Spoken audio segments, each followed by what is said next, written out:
Once the story was told, everybody fell in love with it. He really wanted to tell it. He could stand up in public and admit to the lowest points of his life gladly if he thought that it would have an impact on the people he was telling these stories to. I hardly knew Brian when he handed me this book. It was very nice of him, a nice signed copy from someone I've never met before. And I sort of didn't really intend to read it initially, but absent-mindedly I started leafing through it one afternoon and I basically was glued for 48 hours. It's a riveting tale. Well, I mean, you know, Brian's book, High, is one of those books that you read and you put down and you say, did this really happen?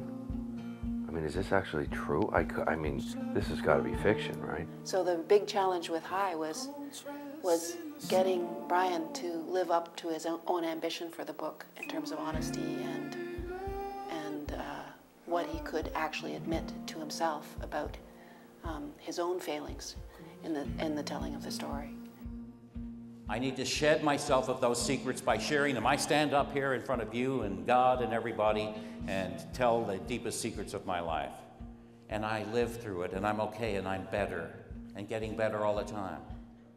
And so it's my hope that when you listen to me today, you'll realize, gee, you can actually stand up and share that information and make it through to the other side. I've written about it in a book. This book has been bought by thousands and thousands of people.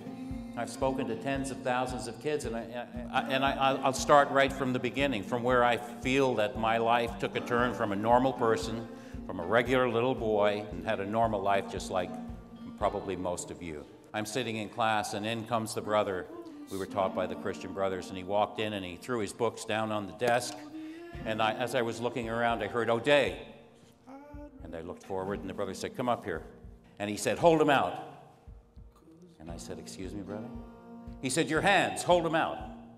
When I turned him over, he reached inside his cassock and he pulled out a strap. And he hit me with this strap. And I got 16 shots. And I'm standing there and he's hitting me and I'm in disbelief and fear. And I peed in my pants right there on the spot. And the brother said, "Get out of here. Don't come back until you can keep it together." And outside the classroom, there was a large radiator just outside the door. So I tucked myself in behind that radiator and I was crying and sobbing and didn't know what to do. And around the corner comes this guy in his robes and he looked at me. So he said, "Oh, come on, that's okay. Come on, I'll take care of you." And he put his arm around me and he took me to his office. Turned out he was the principal. When I left that office about a half an hour later, I'd just been through my first sexual abuse by an adult. There's something much deeper going on in High, which addresses the kind of holes in the heart that our culture makes and that are caused by the brutality that some people wreak on other people. There was a far deeper story going on in High than just a young guy from Newfoundland who fell in with the wrong crowd and became one of the biggest drug smugglers ever on the planet. So I've taken that pile of dung that was my life and grew flowers from it. And I'm here to tell you that no matter how much it looks like a pile of dung that you are sitting on, it's absolutely the greatest potential ground for growing flowers. Look, all I can say about the book is you got to read it. You can't believe it until you read it.